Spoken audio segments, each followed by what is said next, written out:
Goldilocks and the Bear Family. Fairy tale. Mama Bear, Papa Bear, and Little Bear lived in a big hollow tree in the forest. Papa Bear was an expert at cooking.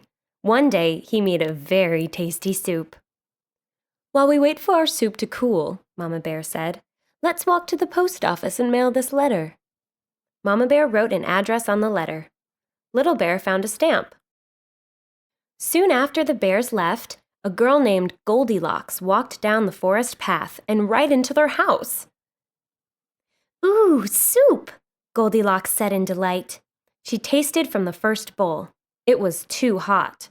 The second was too cold. The third was just right. And she ate the whole thing.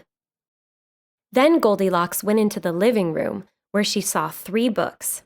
The first book was too long. The second was too short. Goldilocks picked up the third book. "This book is just long enough." Goldilocks read the first section of the book, but then it became difficult for her to stay awake. "I need to go relax," she yawned. Goldilocks tried the beds. Papa Bear's bed was too hard. Mama Bear's was too soft. Little Bear's was just perfect. When the bears got home, they could tell that someone had been there. They were not happy. "Someone bent the pages of my book," Little Bear cried. "And that person ate my soup, too!" Just then, the bears heard snoring. When they walked into the bedroom, Goldilocks woke up with a start.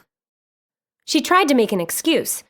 "I was just watching the house while you were gone," she stammered. The bears would not accept this. "You can't walk into someone's home without asking," they roared. "Please leave." Goldilocks dashed out quickly. She never bothered the bears again.